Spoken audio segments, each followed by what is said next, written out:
Next जो मेरा question ये है कि जैसे आपने भी आई थिंक सेल्फ स्टडी से C S L NEET qualify किया था, ऑल इंडिया रैंक 75, और अभी भी बहुत सारे लोग हैं उनको स्टेप बाय स्टेप जानना हो, लाइक कि क्या वे होना चाहिए। कहीं ना कहीं बहुत ज़्यादा चेंजिंग अभी भी नहीं हुआ है पैटर्न में, क्वेश्चंस में सी एस एल नीट का, मैं जैसे देखते रहता हूँ। सो उनके लिए क्या तरीका होना चाहिए स्टेप्स बाय स्टेप, और हाँ, इस क्वेश्चन का आंसर आपसे जानना चाहेंगे।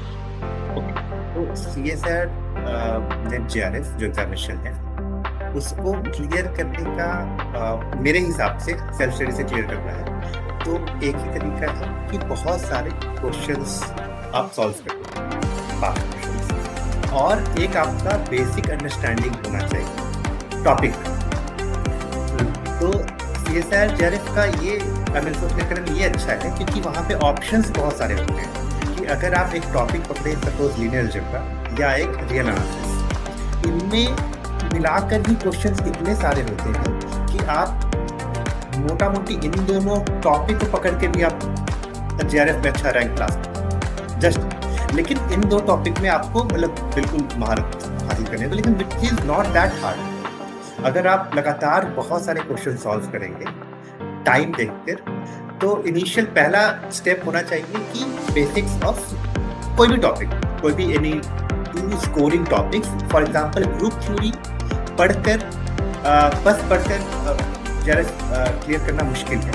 बट लेकिन अगर लीनियर अलजेब्रा लें या रियल एनालिसिस लें, कॉम्प्लेक्स एनालिसिस लें, फिर या तो पीडी लें, ओडी लें, न्यूमेरिकल, इन सब में से कोई 2 या 3 टॉपिक उठाएं। क्योंकि एक इम्पॉर्टेंट है, बहुत बच्चे इसमें रह जाते हैं कि हमें अपना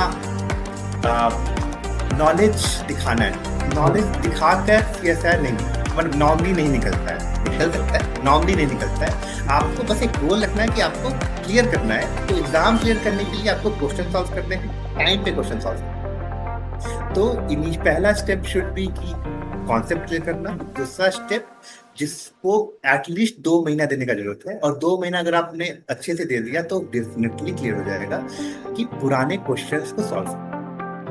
और जो सैंपल क्वेश्चन पेपर्स होते हैं, ऐसे बहुत सारे बुक्स होते हैं, जितना ज्यादा क्वेश्चन आप सॉल्व करेंगे उतना ज्यादा होगा। एंड एग्जाम के 1 महीने पहले से तो टाइम बेस्ड कि आप 3 घंटे का टाइम, उसमें आपको section A, section B, section C, अगर अभी तक वही पैटर्न है तो इसमें आपको देख के आपको स्ट्रैटेजी बनानी पड़ेगी कि सेक्शन ए स्कोरिंग होता है,